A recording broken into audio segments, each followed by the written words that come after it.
It was a typical sunny Saturday morning in Riverbrook, a small, picturesque town nestled between rolling hills and a winding river. The streets were lined with quaint, old-fashioned houses, their porches decorated with flowers, American flags fluttering in the breeze.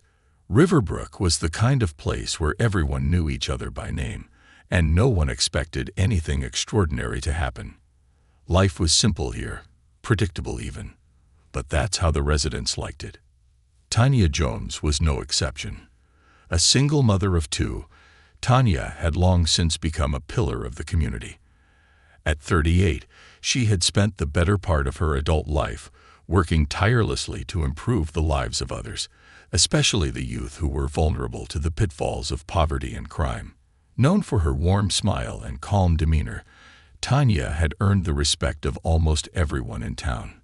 People would often see her in action, organizing charity events, leading outreach programs, and mentoring troubled teens through her nonprofit, Riverbrook Rising. On this particular Saturday, the town was buzzing with excitement as it prepared for its annual street festival, an event that brought everyone out of their homes to celebrate local culture. Tanya was at the center of it all, managing an outreach booth aimed at promoting her organization's newest initiative, connecting at-risk youth with job training programs. Families strolled through the festival, enjoying the food stalls, live music, and the general sense of camaraderie that Riverbrook was known for. Despite the outward peace of the day, Tanya's mind was on a constant loop of tasks. She had to make sure the volunteers were in place, the brochures were handed out, and that her own kids, Jaden and Maya, who were running around with their friends, stayed out of trouble. Dressed casually in a simple blouse and jeans, Tanya blended into the crowd, but her presence was unmistakable. Everyone knew her, not just as the kind, hard-working woman she was, but also as the chief of Riverbrook's volunteer community service group. Her organization had a special relationship with local law enforcement. Over the years, Tanya had built strong connections with the police department, advocating for better relationships between officers and the communities they served. She had worked closely with several officers to develop programs for youth who had fallen through the cracks. But she also knew that not every officer saw things the way she did. On the opposite side of the festival, Officer Mark Daniels was making his rounds, a 42-year-old police officer with 15 years of service under his belt. Daniels had a reputation in town for being a no-nonsense, by-the-book cop. He had been known to break up fights, chase down criminals, and lay down the law with an iron fist.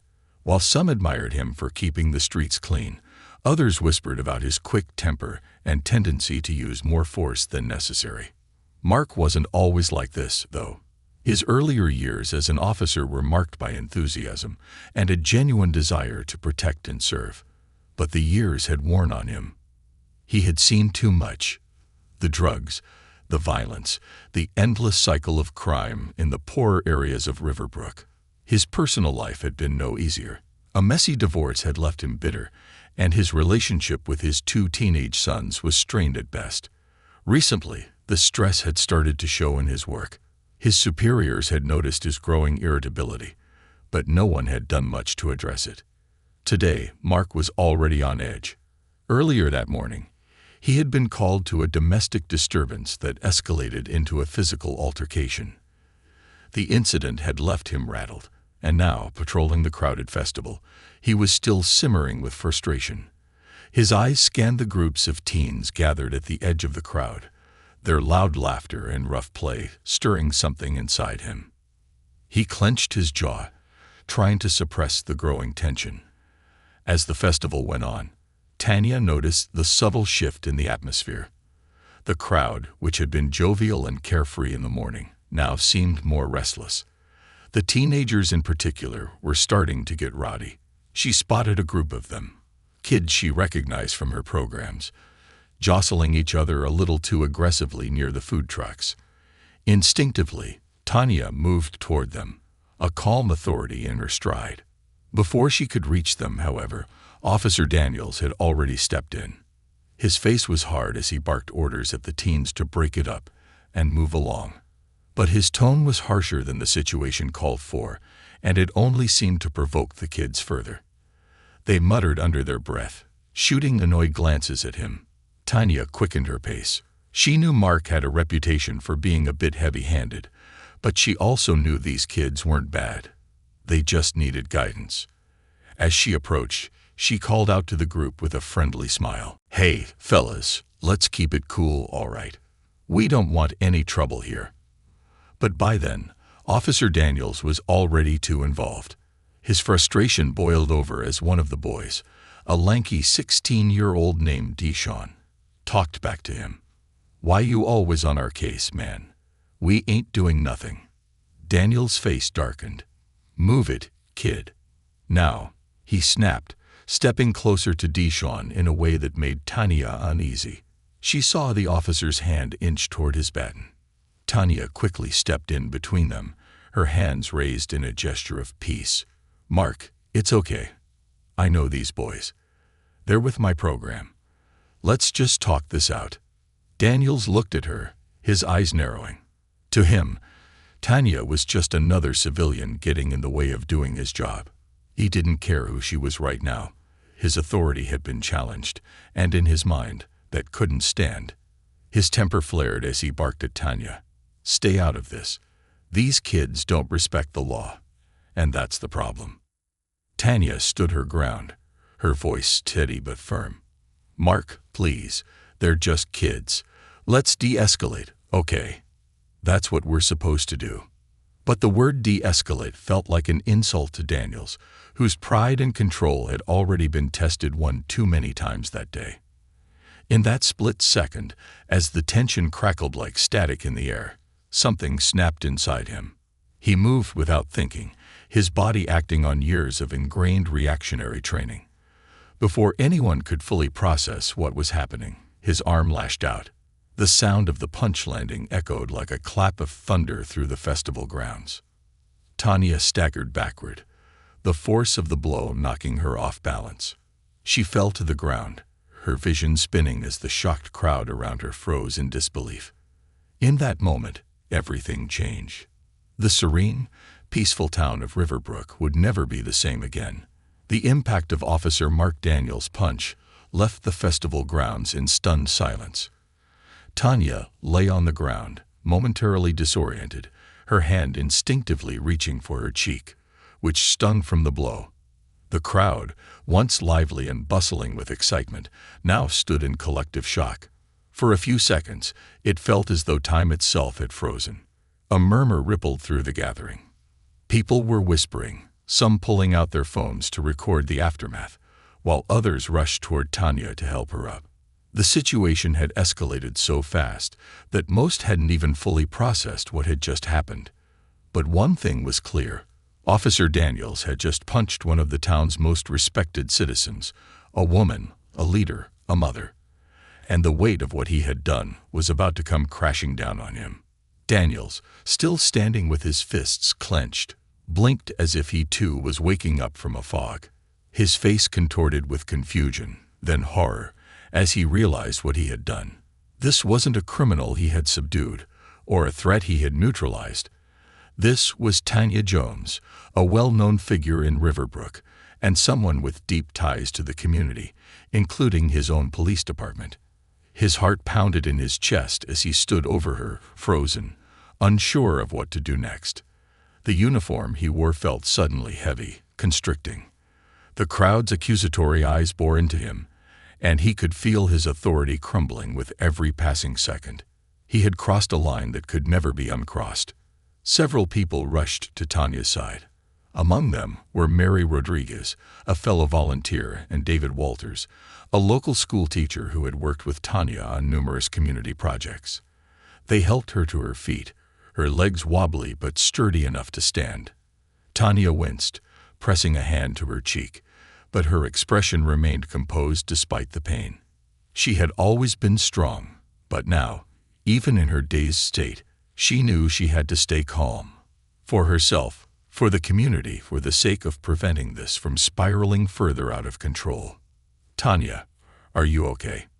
Mary asked, her voice trembling with concern as she steadied her.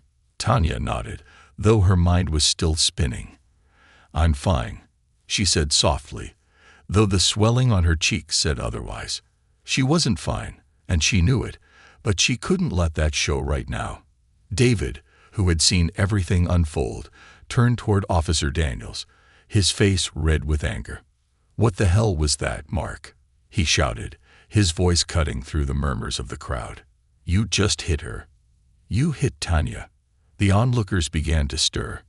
Many of them were now recording the scene with their phones, and within minutes, videos were being uploaded to social media. The story of what had just happened was about to spread like wildfire. Daniel's mind raced as the reality of the situation hit him with full force. His initial anger, the frustration that had driven him to act out violently, was rapidly being replaced by regret and fear. He could already see the writing on the wall. This was no ordinary mistake. He wasn't going to be able to shrug this off as just another heated incident on the job. He had assaulted someone who was beloved by the community, and worse, it had been caught on camera. But beyond the fear of the inevitable fallout, Daniels was battling something deeper.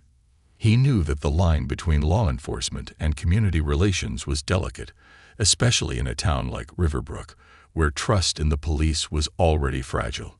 And here he was, a seasoned officer, the one who was supposed to be upholding that trust, crossing that line in the most public, humiliating way possible. For years, Daniels had prided himself on being the kind of cop who didn't let criminals get away with anything. He was hard, yes, but only because he believed it was necessary to keep order. But now, standing in the middle of this festival, with all eyes on him, he felt exposed, his vulnerabilities laid bare. How could things have gone so wrong so quickly? He looked at Tanya, who was standing now, bruised but dignified, and his stomach churned with guilt. He wanted to say something, to apologize, but the words wouldn't come. Instead, all he could muster was a weak, I didn't mean to. But it was too late for words. The damage had been done. Despite the whirlwind around her, Tanya remained remarkably composed. Years of working with troubled teens, calming their fears, and de-escalating their anger had prepared her for moments like this. But this wasn't some minor squabble between kids. This was her life, her reputation, her safety on the line. And yet, she couldn't allow herself to be consumed by anger or fear. That wasn't who she was. She looked at Officer Daniels, her eyes steady and unblinking. She saw the fear and regret in his face, but she also saw something else, his deep-seated anger, the kind of anger that wasn't just about today, but about years of unresolved pain and frustration. Tanya knew that this moment wasn't just about her, or even about him. It was about something much bigger. "Mark," she said quietly, her voice cutting through the tension, "this isn't you." Her words weren't an accusation, but a statement of fact, and one that carried the weight of the truth. Daniels blinked, surprised by her tone. He had expected anger, retaliation even, but not this. "You need help, Mark," she continued, her voice calm but firm. "We all do. But this isn't the way." The crowd, which had been buzzing with murmurs of outrage, began to quiet down, listening to Tanya's words. Her calm in the face of such an attack was almost otherworldly. People who had been ready to storm the police department with demands for Daniel's head on a platter suddenly found themselves second-guessing. But not everyone was ready to forgive. At the edge of the crowd, a group of younger residents, many of them kids from Tanya's program, were visibly angry. They had long harbored resentment toward the police, especially Officer Daniels, who had always been tough on them. To them, this was just another example of the system showing its true colors. And now, their mentor, their role model, had been the one hurt. One of the teens, Malik, a 17-year-old who had struggled to stay out of trouble, stepped forward, his fists clenched. "Man, he can't just get away with that," Malik shouted, his voice shaking with emotion. "You think saying sorry is enough?" The tension in the crowd began to rise again. Several people nodded in agreement with Malik, their anger palpable. The air was thick with the potential for things to spiral out of control. "Tanya," sensing the shift in the mood, stepped forward, raising her hand to calm them down. "Malik, I hear you," she said, locking eyes with him. "But violence isn't the answer. We have to be better than this." Malik hesitated, the anger in his eyes slowly fading as he looked at Tanya, his mentor, standing tall despite the bruise forming on her face. He didn't want to disappoint her. Reluctantly, he stepped back, but the tension in the air remained heavy. As the police backup arrived, sirens flashing, the festival was officially over. The once joyful event had turned into a chaotic scene, with news trucks arriving and reporters already pushing their way into the crowd for statements. Tanya knew that this was only the beginning. What had started as a minor altercation at a festival had now exploded into a much larger issue, one that had the potential to change Riverbrook forever. Officer Daniels was taken aside by his colleagues, but it was clear that this incident wasn't going to be swept under the rug. As the onlookers dispersed, murmurs of protest and outrage echoed through the streets. People were demanding answers, accountability, and justice. Tanya, still shaken but resolute, knew that she had a choice to make. How she handled this moment would determine not just her own future, but the future of her community. The eyes of Riverbrook, and soon the world, would be on her. As she walked away from the scene, her mind raced with the possibilities. Would she press charges against Daniels? Could she turn this painful moment into an opportunity for change? And most importantly, how could she help her community heal from this? The day after the festival, Riverbrook was buzzing with activity. The incident between Officer Mark Daniels and Tanya had spread far beyond the borders of the small town. News outlets had picked up the story. Social media was ablaze with outrage and debate, and the viral video of the punch had been viewed hundreds of thousands of times.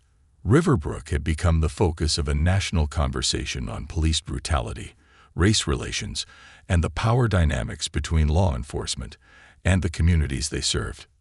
In the eye of this storm was Tanya Jones, who now found herself at a crossroads. The bruise on her cheek had faded slightly, but the emotional weight of what had happened lingered, heavier than ever. As she sat in her kitchen that morning, sipping tea and trying to collect her thoughts, her phone buzzed relentlessly with texts and calls from reporters, activists, and even local politicians, all asking for her next move. But Tanya wasn't one to rush into decisions. Her life had been built on careful, deliberate action. Helping others required patience and wisdom. Yet this wasn't just about her anymore.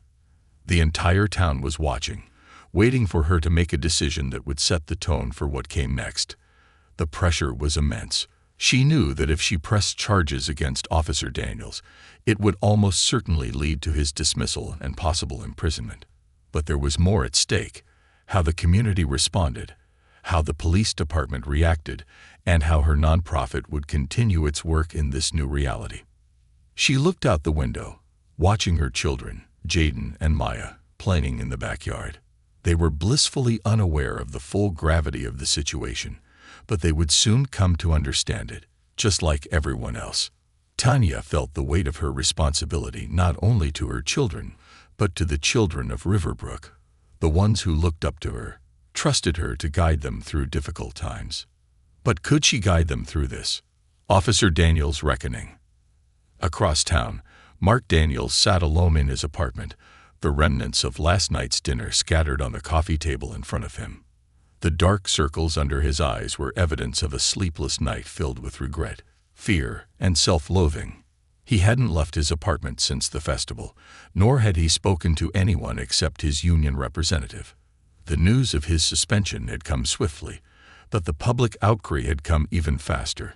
The phone calls from his colleagues had stopped by now. At first, they had tried to comfort him, offering words of solidarity, but even they couldn't defend what had happened. They had seen the video, just like everyone else. The image of him punching Tanya was burned into their minds, and there was no explaining it away. Daniels had spent the entire night replaying the moment in his head. How had it escalated so quickly? How had he let his anger take over like that? He had always thought of himself as a good cop, a tough one, sure, but a protector. Yet now, All he could see in the mirror was the face of a man who had lost control, a man who had crossed a line he never thought he'd cross. There was something deeper gnawing at him, though, something he hadn't been able to confront for years. This wasn't just about one moment, one punch. It was about years of frustration and unchecked anger that had been building inside him like a pressure cooker. He had seen too much in his time on the force. The drug busts gone wrong, the lives ruined by poverty, the violence that never seemed to end. And every time he went home, he carried those images with him, unable to shake them off. His marriage had fallen apart because of it, and his relationship with his kids was strained. Daniels knew that none of this excused what he had done, but it was the truth. The years had worn him down, and he hadn't dealt with the trauma.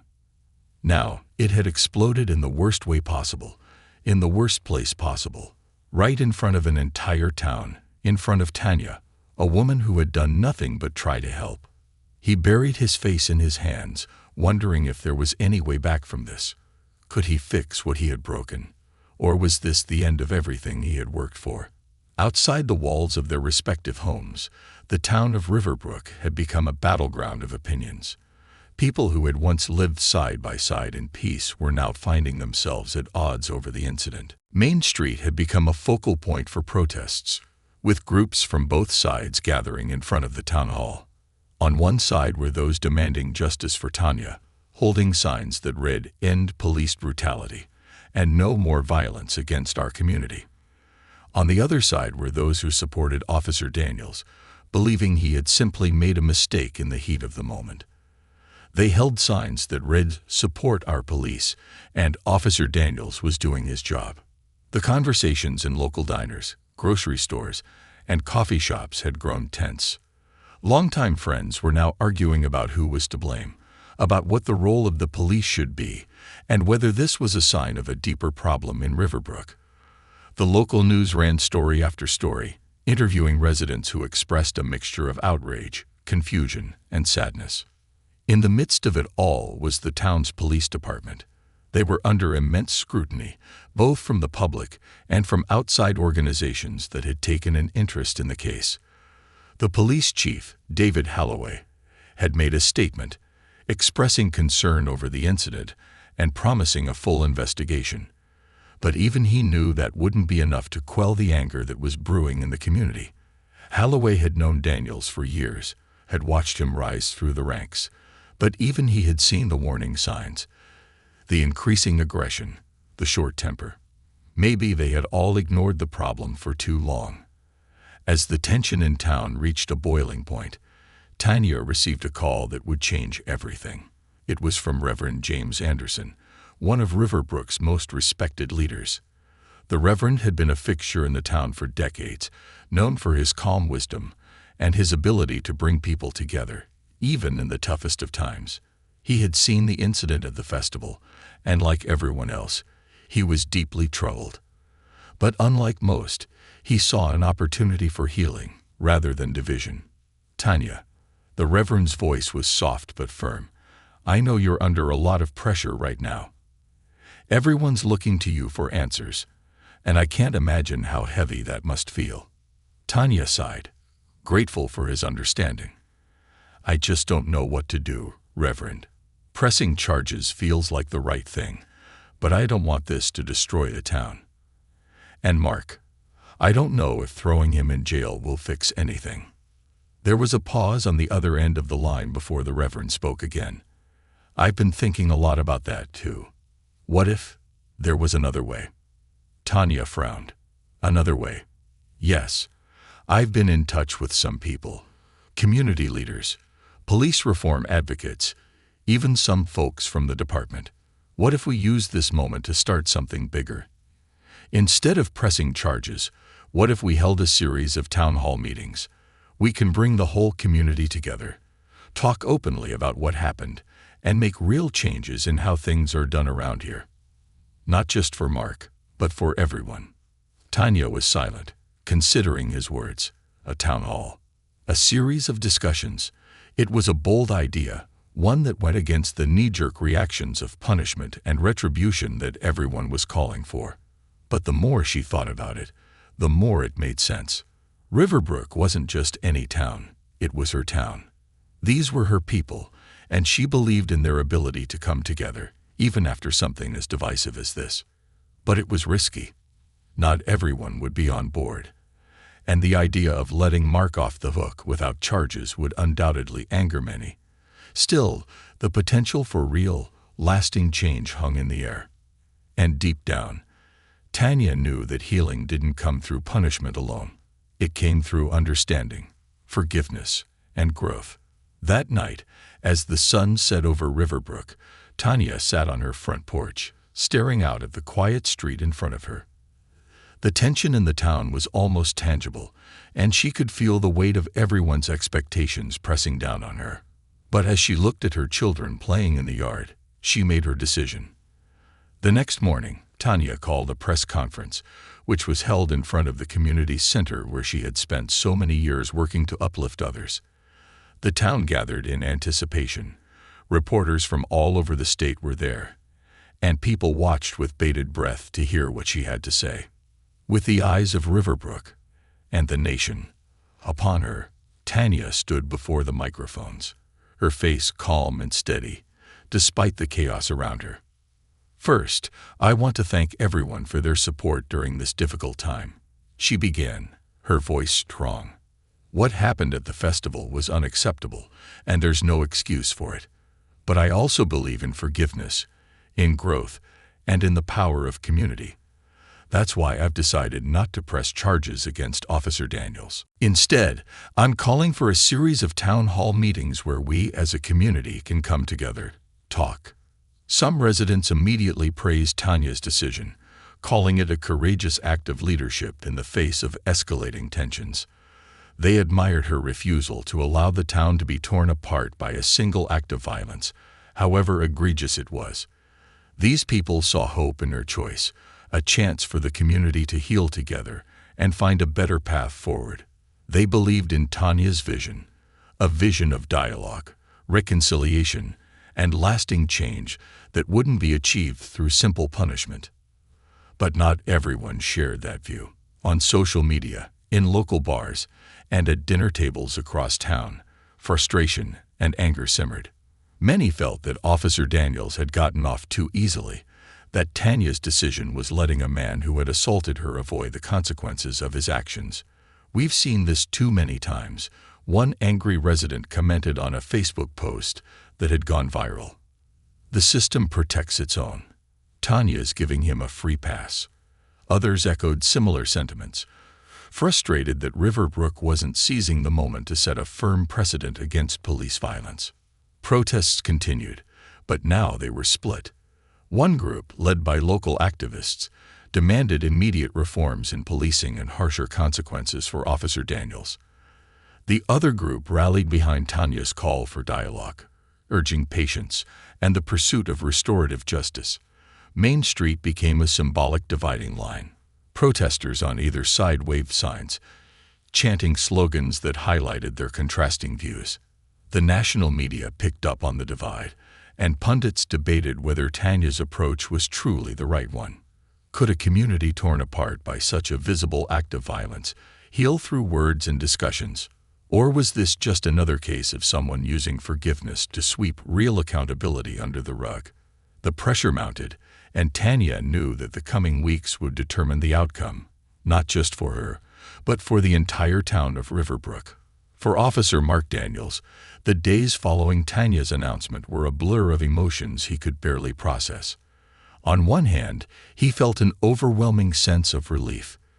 Tanya wasn't pressing charges, and his worst fear of going to jail had been averted. But that relief was tainted by a crushing guilt that sat heavy on his chest, gnawing at him relentlessly. He wasn't off the hook, and he knew it. His suspension from the force remained in place, and the internal investigation was far from over. More than that, the public outcry against him hadn't died down, and in some ways, it had only grown worse.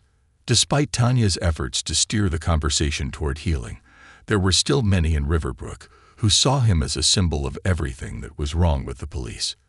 The viral videos of the punch circulated constantly, and no matter how much he tried to stay off the internet, The news found him.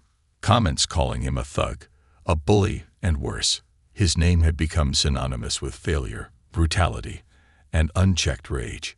He couldn't go anywhere without feeling the weight of people's judgment. Neighbors who had once greeted him with friendly nods now avoided his gaze. Some had even stopped letting their kids play outside if they saw him walking down the street. The isolation was suffocating. Worst of all was the growing distance between him and his sons, Ethan and Caleb. They had seen the news, the videos, and the anger. Daniels had always tried to shield them from the harsh realities of his job, but now they were looking at him differently. Ethan, his oldest, barely spoke to him anymore, and Caleb couldn't even meet his eyes. The guilt of disappointing them cut deeper than anything the public could throw at him. He had failed as an officer, but more painfully, he had failed as a father. 2 weeks after Tanya's announcement, the first town hall meeting was scheduled to take place in the Riverbrook Community Center.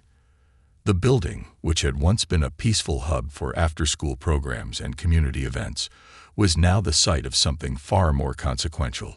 Flyers promoting the event had been posted all over town, and the buzz in the air was palpable. On the evening of the meeting, the auditorium was packed with residents. There were no reporters or cameras allowed inside. Tanya had insisted on that. But the atmosphere was charged nonetheless. The room was filled with a mixture of hope, anger, curiosity, and doubt. People from all walks of life had gathered. Young activists eager for reform, older residents who remembered a time when policing felt simpler, parents worried about their kids' safety, and officers from the police department unsure of how this event would impact their future. Tanya stood at the front of the room, the weight of her decision still pressing on her shoulders. She looked out at the sea of faces and felt the enormity of what lay ahead. This wasn't just about her anymore. This was about the future of Riverbrook and whether they could truly come together to confront their issues head-on. She had spent countless hours preparing for this moment, but nothing could fully prepare her for what she was about to face. Before she could speak, Reverend James Anderson stepped up to the podium to offer a few words. His deep, steady voice echoed through the room, bringing a sense of calm to the tense gathering. "We are here tonight not just to talk about what happened, but to talk about how we move forward," he began. "We are here to listen. To each other. To our pain. To our hopes. And to our frustrations. This is not an easy conversation, but it is a necessary one. And it is the beginning of what I hope will be a new chapter for Riverbrook." As the Reverend stepped back, Tanya took her place at the podium. Her heart raced, but she spoke with conviction. What happened at the festival should never have happened. It was a moment of violence that hurt all of us, not just me. But I believe that healing doesn't come from punishment alone. It comes from understanding, accountability, and change. That's why we're here, to make sure that something like this never happens again, and to figure out how we can rebuild trust between our community and the police. She paused, letting the weight of her words sink in. "I know some of you are angry. I know some of you feel like Officer Daniels should be punished more severely. And I understand that. But I also believe that if we want real change, we have to start by talking to each other, by finding out why things went wrong and how we can make them right." The room was silent for a moment, and then the discussions began. At first, the town hall was civil, with residents taking turns at the microphone to voice their thoughts and concerns. An elderly woman named Margaret, who had lived in Riverbrook her entire life, spoke about how she had always trusted the police, but now felt unsure. "I've always believed in our officers, but what I saw that day, it made me question everything," she said, her voice trembling. "I just want to feel safe again." Others were more direct. Jamal, a young activist who had been vocal in the protests, stepped up and didn't hold back. "We're here because this isn't just about one punch. This is about years of the police thinking they can do whatever they want and get away with it. This is about black and brown kids like me who are tired of being treated like criminals just for walking down the street. We need real change, policies, accountability, and respect." The room buzzed with murmurs of agreement and dissent, but Tanya listened intently to every word. She had expected this. Anger was a part of the process, and it needed to be heard. Then, unexpectedly, someone else approached the microphone. Officer Daniels himself. He hadn't planned on speaking, but as he sat there, listening to the pain and frustration in the voices around him, he knew he had to say something. "I don't know if I have the right to be here," he began, his voice heavy with emotion. "But I just want to say, I'm sorry. To Tanya, to this community, to everyone I've let down. I messed up. I let my anger get the best of me, and I hurt someone who didn't deserve it. And I know that saying sorry isn't enough. I don't expect forgiveness, but I do want to make things right, however I can." The room was dead silent as Daniel spoke. Some people were visibly moved, while others remained stone-faced, unwilling to let go of their anger. Tanya watched him carefully, seeing the raw vulnerability in his face. She knew it wasn't an act. This was a man grappling with his own demons, trying to make amends for a mistake that had cost him his reputation, his job, and possibly his future. The first town hall ended without any clear resolutions, but it was a start. For Tanya, the process had only just begun. The conversations had been difficult, and there were still deep divisions within the community. Some people would never be satisfied with dialogue alone, and there was no denying that structural change was needed. But for the first time, Riverbrook was talking about the issues that had simmered beneath the surface for so long. In the weeks following the first town hall meeting, the conversation in Riverbrook had shifted. Tanya's decision not to press charges against Officer Mark Daniels was still hotly debated, but her call for restorative justice had taken root in ways she hadn't anticipated. The town was slowly moving from reactive outrage to proactive engagement. Discussions were continuing, both in formal settings like town halls and informally, as neighbors debated the best path forward. The lines drawn between sides had begun to blur as people came to terms with the fact that the issue at hand was far more complex than one punch at a festival. Tanya, though exhausted from her tireless work, was beginning to see the potential for true healing. The bruises on her face had faded, but the emotional toll remained. She still woke up some nights thinking about the impact that one moment of violence had had on her life. The viral video of the incident was still circulating, and every now and then she'd receive a flood of messages, both supportive and critical, from people who had seen the footage. But Tanya remained steadfast in her commitment to the town. She had begun working closely with Reverend James Anderson and other community leaders to plan more town halls and discussion groups, this time focusing not just on the relationship between the police and the community, but on broader issues like systemic inequality, racial justice, and economic disparities in Riverbrook. She knew these were the root causes of the tension in her town, and addressing them was the only way to bring about lasting change. Tanya's nonprofit, Riverbrook Rising, had also gained national attention. Donations were pouring in from across the country, from people inspired by her leadership and her decision to choose dialogue over retribution. With the new funding, Tanya was able to expand her programs, bringing in mental health professionals, social workers, and educational specialists to work with the town's most vulnerable populations.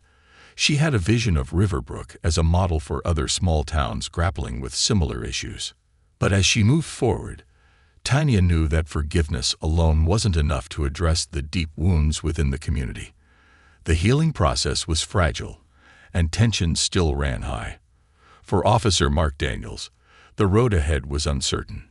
His public apology at the town hall had been a step in the right direction, but it wasn't enough to repair the damage he had done. He was still suspended from the force, and the internal investigation was ongoing. The decision on whether he would keep his job loomed large, and though some in the town had softened their stance toward him after his apology, many still believed he needed to face more severe consequences. But Daniels wasn't waiting for the outcome of the investigation to start changing his life. The fallout from the incident had forced him to confront his own unresolved trauma, something he had avoided for years. With the encouragement of Reverend Anderson, Daniels began seeing a therapist who specialized in working with law enforcement officers. His sessions were grueling, as he dug deep into the years of frustration, anger, and sadness that had built up inside him. He was forced to confront the many mistakes he had made in his personal and professional life, and for the first time in years, he felt a sense of vulnerability that scared him. The therapy sessions weren't just about the punch. They were about everything that had led up to it. His broken marriage, his distant relationship with his children, the emotional toll of working as a police officer in a community where he had begun to feel more like an enforcer than a protector. Daniels had always thought of himself as a tough cop, the kind who didn't let his guard down. But now he was realizing that toughness had come at the cost of his humanity. As the sessions continued, Daniels began to feel something he hadn't in a long time: hope. He started working on rebuilding his relationship with his sons, opening up to them in ways he never had before. Ethan, his oldest, had been especially distant since the incident, but after a long conversation one night, he admitted that he was scared of turning into the same kind of angry man his father had become. It was a painful admission, but it was also a turning point. Daniels realized that his actions didn't just affect the people he encountered on the streets. They affected his family, the people he loved most. Slowly, the walls between him and his sons began to come down. They weren't there yet, but for the first time, they were talking, really talking. Daniels was beginning to see that redemption wasn't about getting his job back. It was about becoming the kind of man his sons could look up to again. While Riverbrook was working through its challenges, the rest of the country was watching. News outlets continued to cover the town's story, framing it as a test case for how small communities could handle the fallout from police violence.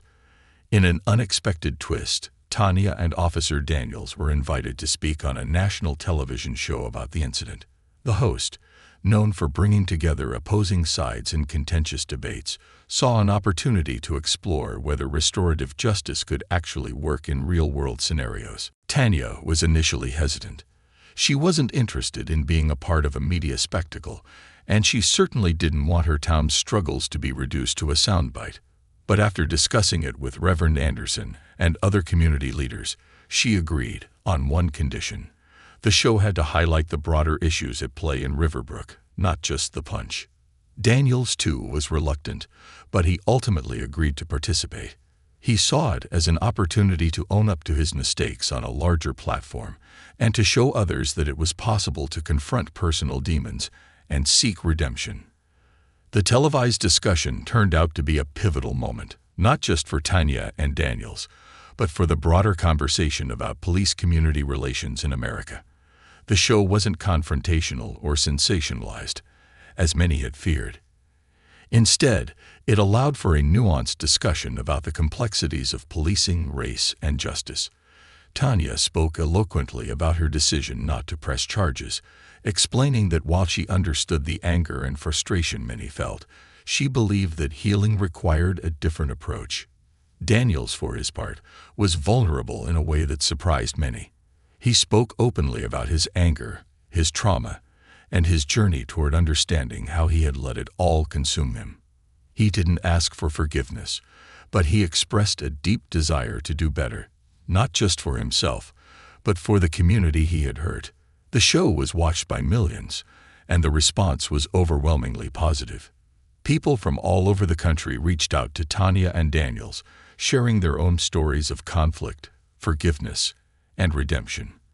It became clear that what was happening in Riverbrook was resonating with people far beyond its borders.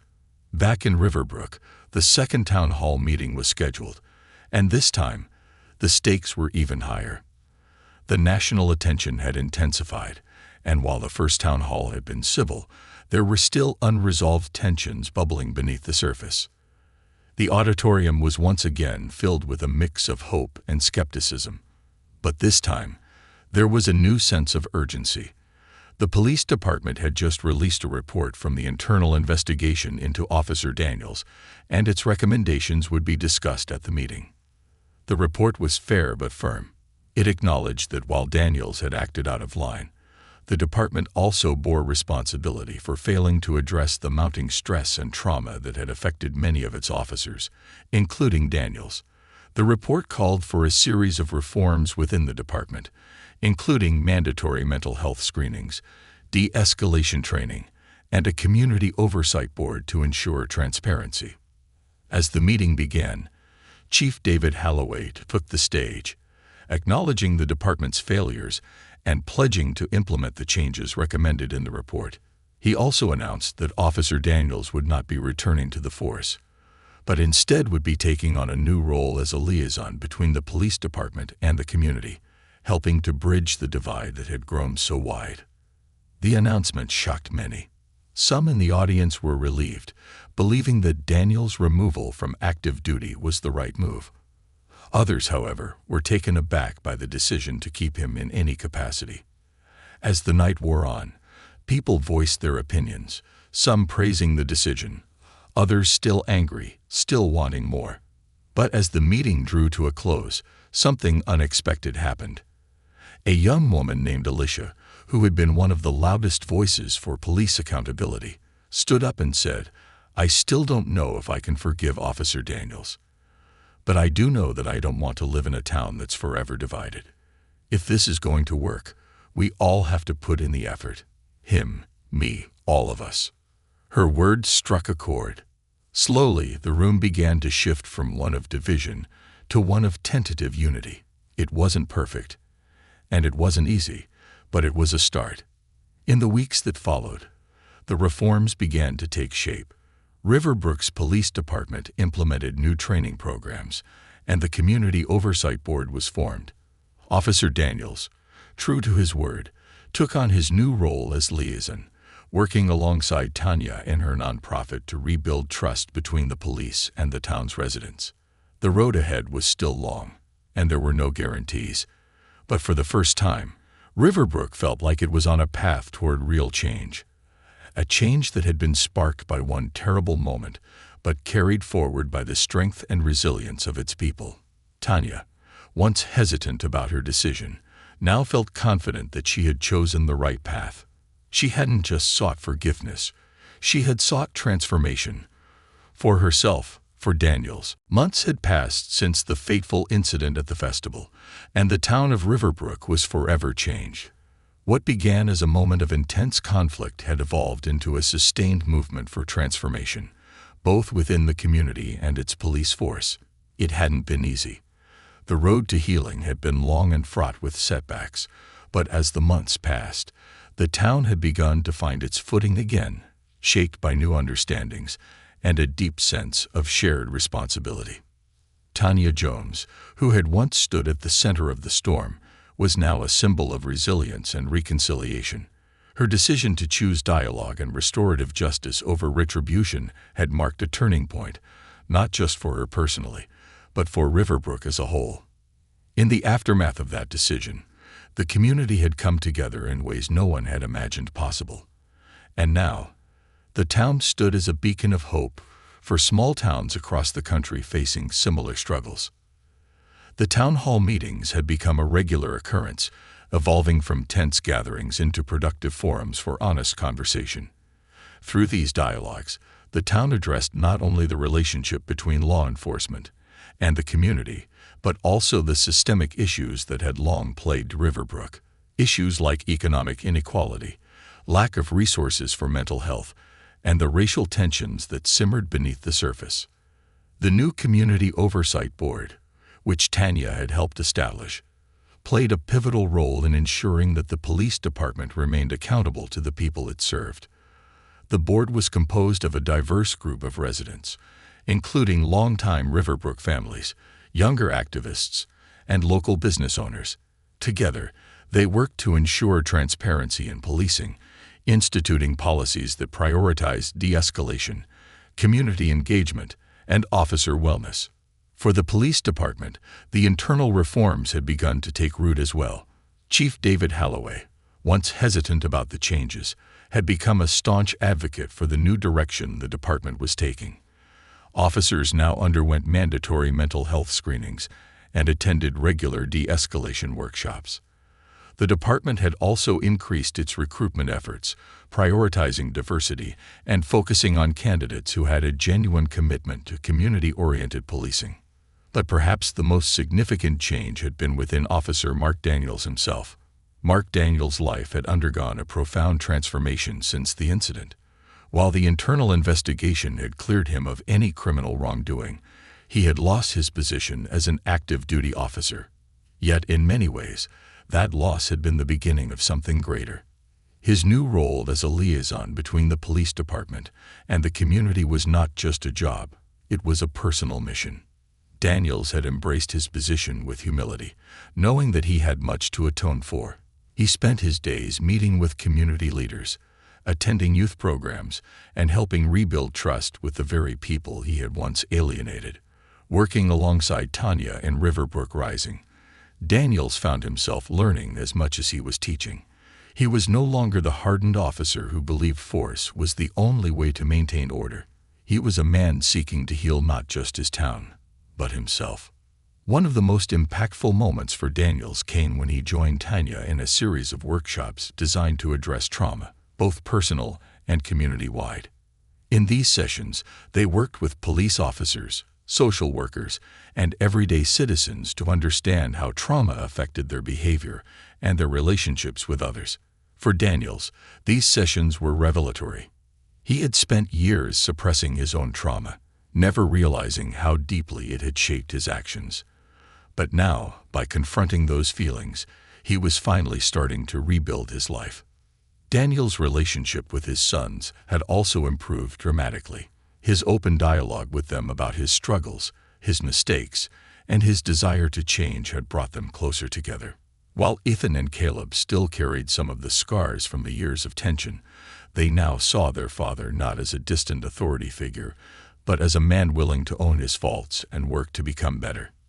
One afternoon, during one of the youth outreach programs run by Riverbrook Rising, Ethan and Caleb came to help their father lead a workshop on conflict resolution. As Daniels watched his sons interact with the teenagers, guiding them through role-playing exercises designed to de-escalate tense situations, he felt an overwhelming sense of pride. It wasn't the kind of pride he had once felt as a cop, the pride of catching a criminal or making an arrest. This was different. It was the pride of knowing that, despite everything, he had started to make amends. He was becoming the kind of father and leader he had always hoped to be. As the months passed, Tanya's influence continued to grow. Her leadership in the aftermath of the incident had not gone unnoticed beyond the borders of Riverbrook. She had been invited to speak at conferences, participate in panels on restorative justice, and even contribute to national discussions about police reform and community engagement. One day, she received an unexpected phone call from the governor's office. The governor, having seen the impact of her work, wanted to offer Tanya a position on the newly formed State Commission on Police and Community Relations. The commission's goal was to develop statewide policies that could help bridge the gap between law enforcement and the communities they served, using Riverbrook as a model for what could be achieved. Tanya was stunned by the offer. She had always thought of herself as a small-town leader, someone whose work was rooted in her community. But now the possibility of effecting change on a larger scale was within reach. It was an opportunity to bring the lessons she had learned in Riverbrook to towns and cities across the state, maybe even the country. Yet, as exciting as the offer was, it came with a difficult choice. Accepting the position would mean stepping back from her day-to-day involvement in Riverbrook Rising. It would mean traveling more, spending less time with her children, and taking on responsibilities that extended far beyond the town she loved. Could she do it?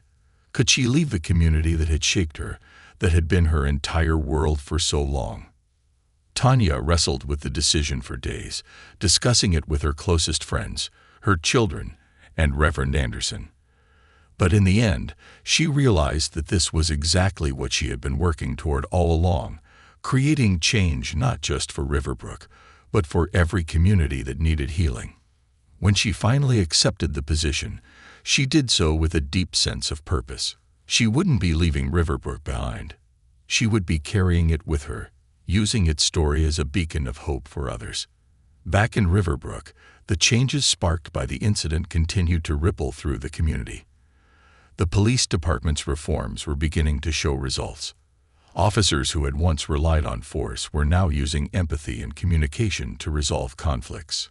Crime rates had dropped, but more importantly, the sense of distrust between the police and the community was slowly beginning to heal. The youth programs run by Riverbrook Rising were thriving. Kids who had once felt disconnected and disenfranchised were now actively engaged in shaping their futures. With Tanya's guidance, the programs had expanded to include job training, leadership development, and mental health support. And perhaps most importantly, the town itself felt different. People who had once stood on opposite sides of the divide were now working together.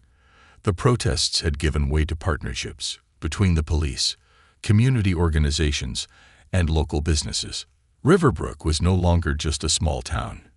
It had become a model of what was possible when a community chose to confront its problems head-on, with compassion and understanding. One evening, months after the incident, Tanya and Mark Daniels found themselves sitting together on a park bench, watching the sun set over Riverbrook. It had been a long journey for both of them, one filled with pain, growth, and unexpected twists. As they sat in silence, the weight of everything they had been through hung in the air. "I never thought we'd end up here," Daniels said quietly, his voice filled with a mixture of disbelief and gratitude. Tanya smiled. "Neither did I. But here we are." They sat for a moment longer, watching as children played in the park, their laughter carrying through the cool evening air. The town felt peaceful, calm in a way that it hadn't in a long time. Tanya turned to Daniels, her expression thoughtful. "Do you think we've done enough? Do you think things will stay like this?"